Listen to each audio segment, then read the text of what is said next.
Hello बच्चों, आज हम पढ़ रहे हैं क्लास 9 चैप्टर 15। संस्कृत में हम 14 पाठ पूरे कर चुके हैं। आज है पंचदश है पाठ है 15वां पाठ, जिसका नाम है सीता चरित्रम, सीता का चरित्र। तो इस पाठ में उस समय का वर्णन किया गया है जब रावण माता सीता का हरण करके अशोक वाटिका में ले जाकर बिठा दिया था। तब वहाँ की जो राक्षसियाँ थी वो रोजाना उसको रावण की गाथा सुनाती, उसके पराक्रम, लेकिन वो फिर भी राम भक्त में निष्ठायुक्त थी, यानी उसने बिल्कुल उनका कहना नहीं माना। ये सब बातें वृक्ष पर जब हनुमान जी माता की खोज करते हुए पहुँचते हैं तो देखकर वो मन में विचार करते हैं। उनके बारे में इन श्लोकों में नीचे बताया गया है, सीता के चरित्र के बारे में। तो सबसे पहले पाठ शुरू करने से पहले जिन बच्चों ने मेरा चैनल लाइक और सब्सक्राइब नहीं किया है तो प्लीज़ मेरा चैनल लाइक और सब्सक्राइब कीजिए। तो आइए हम पढ़ते हैं सबसे पहले इसका पाठ परिचय।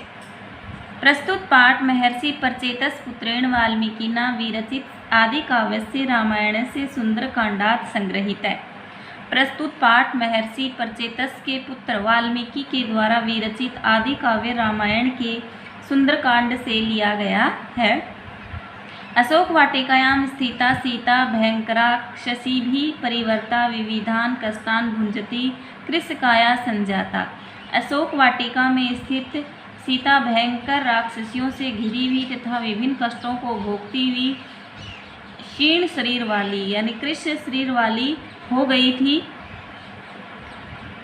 राक्षसी भी कथितानि रावणस्य पार वैभवं प्रलोभनानि च सा नित्यं शृणोति स्म।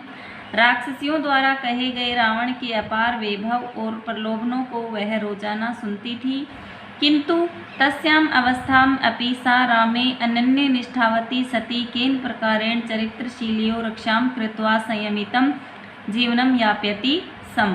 किंतु उस अवस्था में भी वह राम में अनन्य निष्ठायुक्त होती हुई किस प्रकार से चरित्र और अपने लज्जा या शील की रक्षा करती हुई संयमित जीवन को व्यतीत कर रही थी। अशोक वृक्षे तिष्ठन् राम भक्तो हनुमान इदं सर्वं पश्यन् मनसि चिंत्यति। अशोक वृक्ष पर बैठा हुआ राम भक्त हनुमान देखता मन में विचार करता है। स एव प्रसंगो अयम, वही यह प्रसंग है।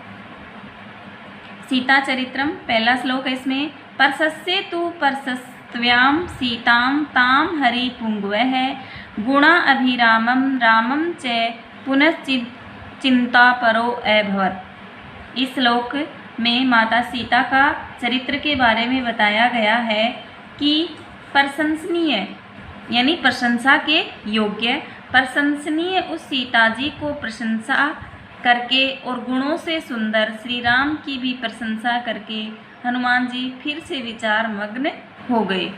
यानी हनुमान जी सोचते हैं माता सीता के बारे में कि प्रशंसनीय उस सीता जी की प्रशंसा करके और गुणों से सुंदर श्री राम की भी प्रशंसा करके हनुमान जी फिर से विचार मग्न हो गए, अर्थात विचारों में डूब गए। दूसरा श्लोक है। मान्या गुरु विनीतस्य लक्ष्मणस्य गुरु प्रिया यदि सीता ही दुख खारता कालो ही दुर्ति कमः।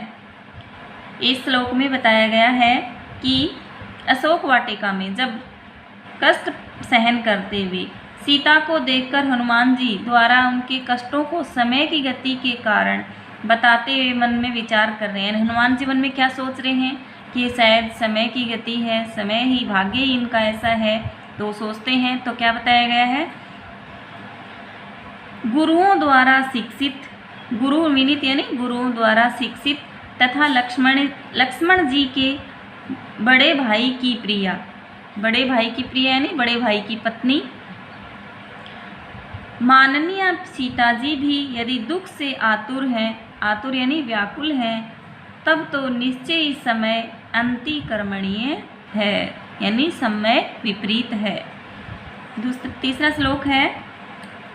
रामस्य व्यवसायज्ञा लक्ष्मणस्य च धीमतः न अति अर्थम अक्षुजेते देवी गंगेव जलदागमी।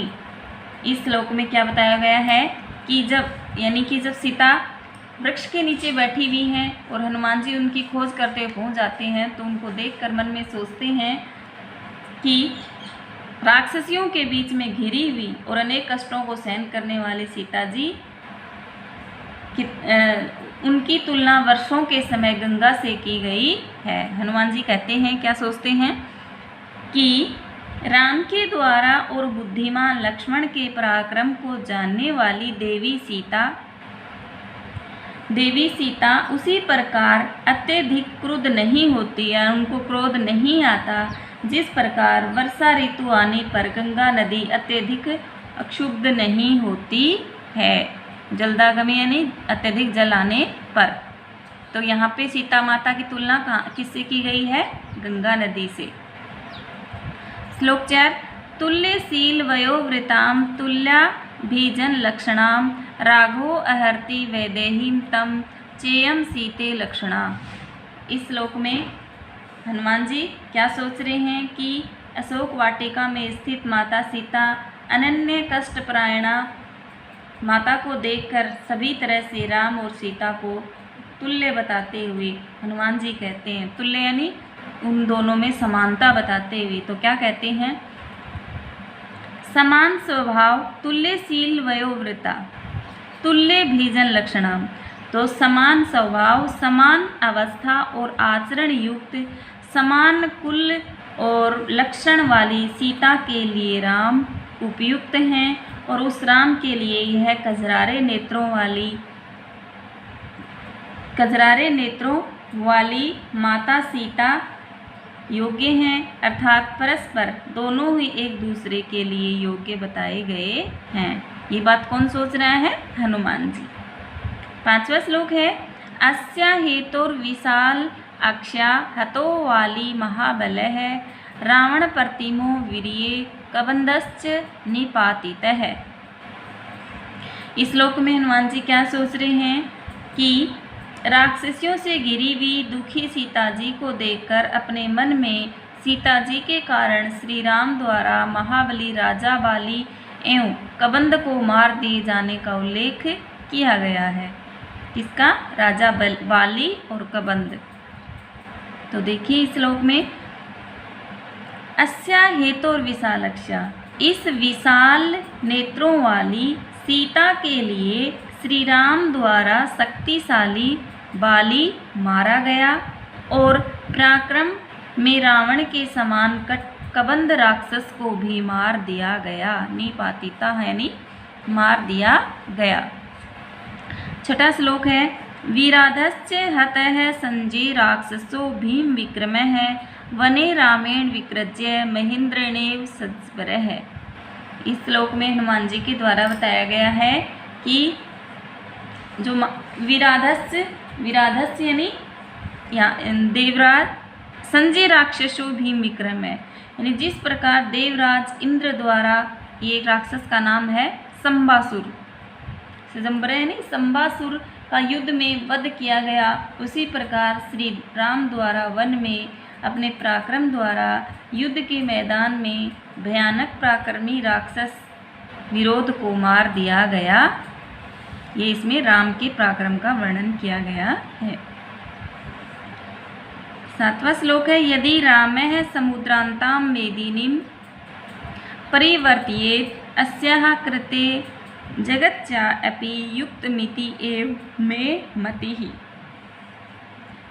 हनुमान जी कहते हैं कि इस सीता जी के लिए यदि राम समुद्र पर्यंत धरती को और संसार को भी उलट देते तो उचित ही होता, ऐसा मेरा विचार है, ऐसा मेरी उक्ति है।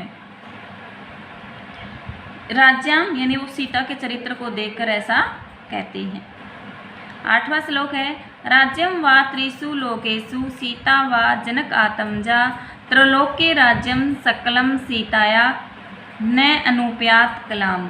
इस श्लोक में बताया गया है कि तीनों लोकों का राज्य अथवा जनक पुत्री सीता, इनसे संपूर्ण तीनों लोकों का राज्य सीता जी की एक कला को भी प्राप्त नहीं कर सकता। जनक आत्मजा यानी सीता जनक की पुत्री, अर्थात सीता जी के सामने तीनों लोकों का राज्य भी तुच्छ है, यानी कुछ नहीं है। इयं सा धर्मशीलस्य जनकस्य महात्मनः सूता मैथिल राजस्य सीता भृतदृढ़व्रता। हनुमान जी कहते हैं कि धर्मशील मिथिला के राजा महात्मा जनक की पुत्री तथा पतिव्रत धर्म में दृढ़ यह वह विख्यात सीता जी हैं, प्रसिद्ध सीता जी हैं। अगला श्लोक है, उत्थिता मेदिनीं भित्वा क्षेत्रे हलमुख अक्षता पद्मे रेणु निभई किरणा शुभई केदार पांशुभि। इस श्लोक में बताया गया है कि हल के मुख से खेत में कमल के पराग के समान सुंदर क्यारी की धूल से व्याप्त धरती को भेद कर प्रकट हुई। यानी इस श्लोक में माता सीता की जन्म के बारे में बताया गया है कि माता सीता है वो हल के मुख से खेत में कमल के पराग के समान सुंदर क्यारी की धूल से व्याप्त धरती को भेद कर प्रकट हुई। सर्वान् भोगान् परित्यज्य भृत स्नेह बलात् कृता अचिंतित्वा कष्टानि प्रविष्टा निर्जनम वनम। इस श्लोक में बताया गया है कि पति के स्नेह रूपी भर्तृ स्नेह बलात् यानी पति के स्नेह रूपी बल से प्रवृत्त सभी भोगों को छोड़कर एवं कष्टों का विचार न करके माता सीता निर्जन वन में चली गई थी। 12वां श्लोक है, इमां तु शील संपन्नां द्रष्टुमिच्छति राघव रावणेन प्रमथितां प्रपामेव पिपासितः। इसमें सीता के चरित्र के बारे में बताया है। शील संपन्न तथा रावण द्वारा संपीड़ित इस सीता को तो श्री राम देखने को उसी प्रकार तीव्र इच्छा करते हैं जिस प्रकार प्यासा मनुष्य प्याऊ को देखने की तीव्र इच्छा करता है। यानी राम की तुलना एक प्यासे मनुष्य से की गई है सीता को देखने के लिए। अस्याम नूनम पुनर्लाभाद राघव प्रीति मेसेति राजा राज्य परिभ्रष्ट पुनः प्राप्य मेदिनीम। इस श्लोक में बताया गया है कि जिस प्रकार राज्य से पदच्युत राजा पुनः अपने राज्य या भूमि को प्राप्त करके प्रसन्न होता है, उसी प्रकार राम इस सीता के पुनः प्राप्ति के लाभ से निश्चय ही प्रसन्नता को प्राप्त होंगे। यानी वो मन में ऐसा विचार कर रहा है। अगला श्लोक है, काम भोगई परित्यक्ता हीना बंधु जनेन च धारेत आत्मनो देहम तत्समागम काम अक्षिणी। इस श्लोक में बताया गया है कि विषय भोगों से पूर्ण रूप से छोड़ी गई, काम भोगई विषय भोगों से परित्यक्ता छोड़ी गई और बंधुजनों से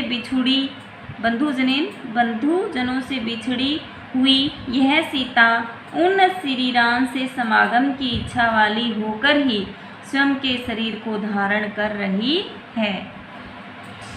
लास्ट श्लोक है, नैसा पश्यति राक्षस्यो नेमान पुष्प फल द्रुमान एकस्त हृदय नूनम राममेवाम अनुपश्यति। न तो यह सीता राक्षसियों को देखती है, पश्यति राक्षसों यानी राक्षसियों को देखती है, और ना ही इन फूल वाले वृक्षों को देखती है। एक केवल राम में स्थित हृदय वाली यह सीता निश्चय ही केवल राम को ही देखती है। यानी अशोक वाटिका इतनी सुंदर थी लेकिन फिर भी उसकी वो सुंदरता पर मोहित नहीं होती है, केवल अपने मन में केवल राम के बारे में ही विचार करती है। तो इस प्रकार हमारा चैप्टर है वो समाप्त होता है। अगले वीडियो में हम इसका अभ्यास पढ़ेंगे। तब तक के लिए धन्यवाद।